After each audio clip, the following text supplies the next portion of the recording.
C'est M. Banzé Moulongo Jules, le coordonnateur national du mouvement sociopolitique Les Congo Debout, MLCD en sigle.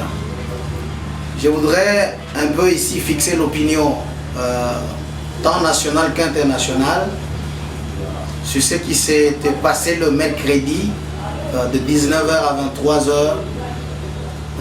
Le malheur qui est arrivé à notre secrétaire exécutif national, M. Shadrack Kaba Mansaya. Mais avant d'arriver là, je voudrais quand même mettre mot sur la gouvernance de la République démocratique du Congo. Le mouvement Le Congo Debout est en train de lutter pour le renouvellement de la classe politique congolaise, l'avènement d'un nouveau type d'homme politique congolais non corrompu, ce qui n'est pas le cas aujourd'hui. La révolution responsable, le développement de la RDC. Monsieur Shadrack Kaba, notre secrétaire exécutif national, n'avait même pas été arrêté. Il avait été enlevé par des gens non autrement identifiés, mais qui se sont fait passer pour des gens de l'ANER.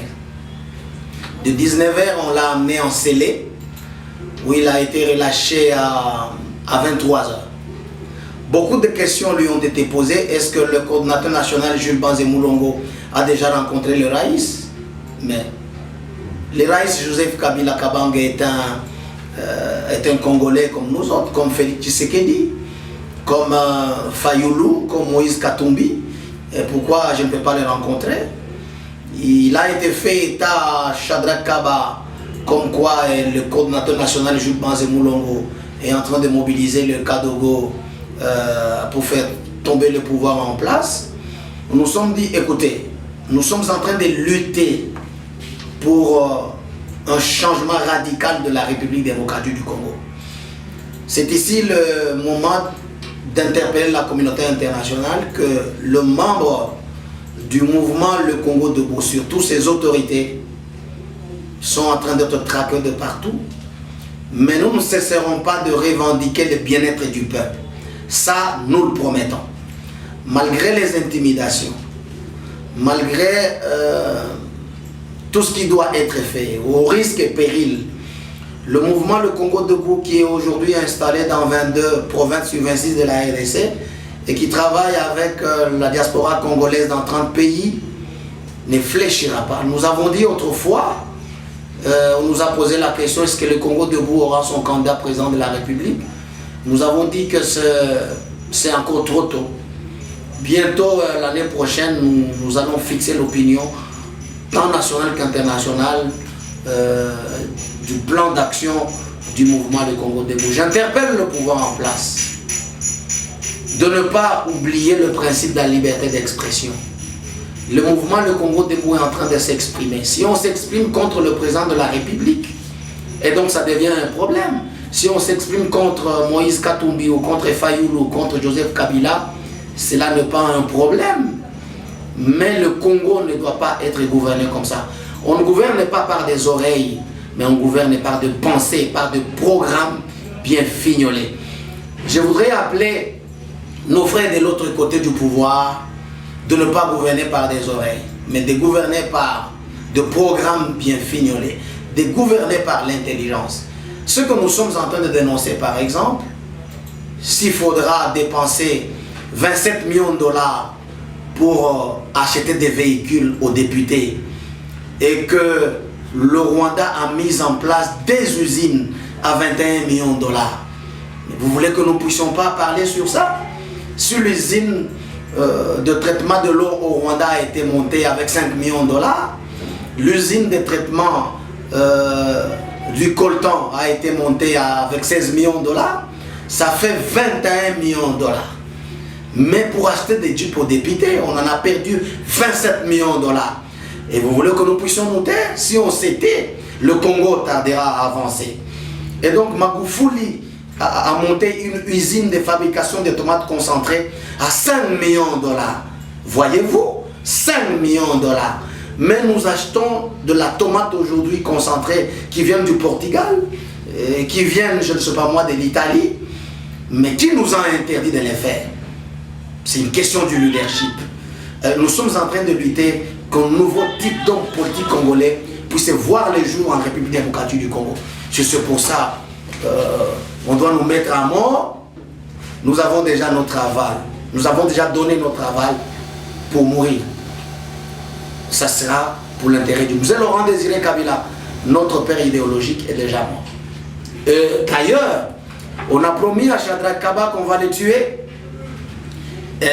pour faire peur à M. Banze Moulongo Jules, le coordinateur national du Moumba, le Congo debout. Mais voici, et si on tuait Shadrack Kaba, que moi je continue à m'entêter, ces gens lui ont dit ça, ils vont tuer Jules Banze Moulongo et aller creuser à côté de la tombe de M. Laurent Désiré Kabila pour l'enterrer aussi, afin que lui et son père idéologique étant déjà mort, qu'ils puissent formuler des plans pour le développement de la RDC.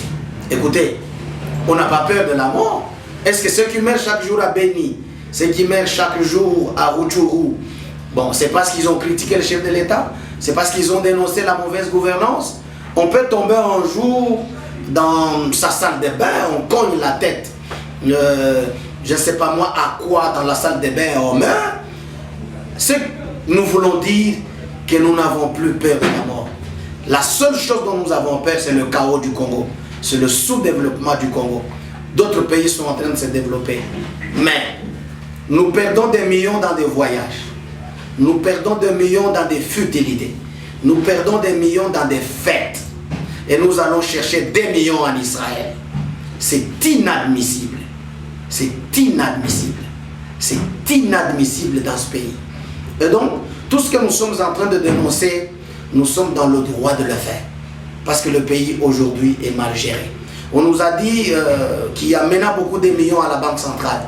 Mais les dollars vont toujours à la hausse. On nous a dit qu'il y a ceci. Il y a maintenant beaucoup d'argent qui a été mobilisé, qu'il n'y a pas de retombées.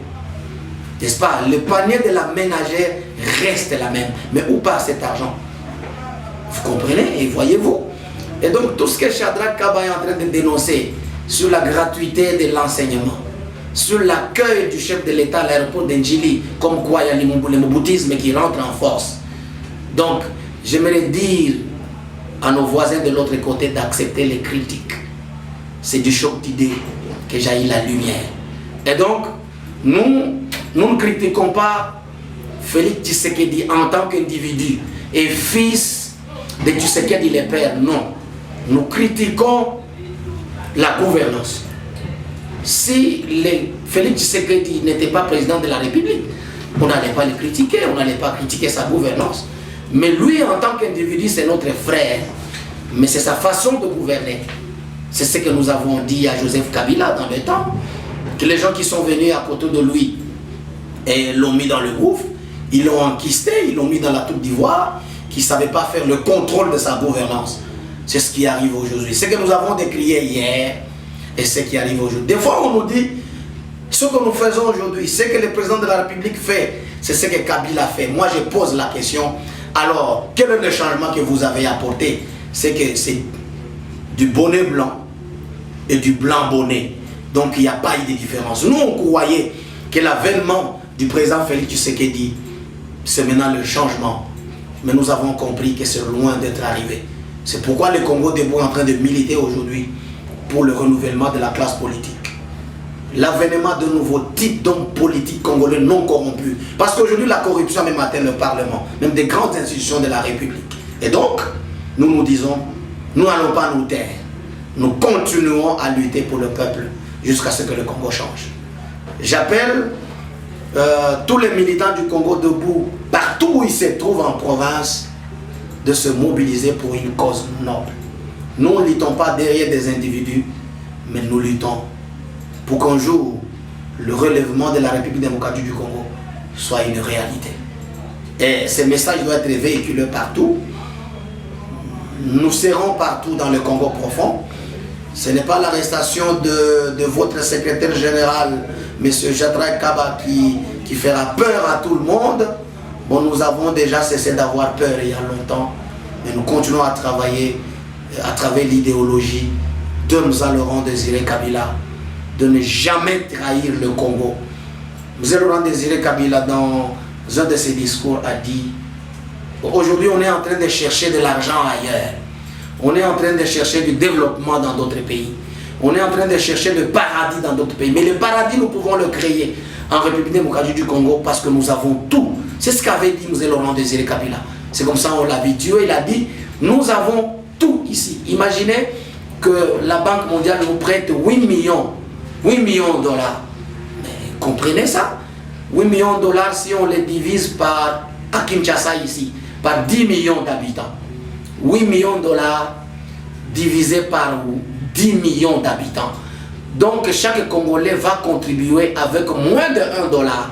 Si on demandait à chaque Congolais de contribuer avec un seul dollar pour le trésor public, on dépassera le montant que la Banque mondiale doit prêter à la République démocratique du Congo. Donc il faut utiliser de l'intelligentsia. Nous sommes loin d'arriver.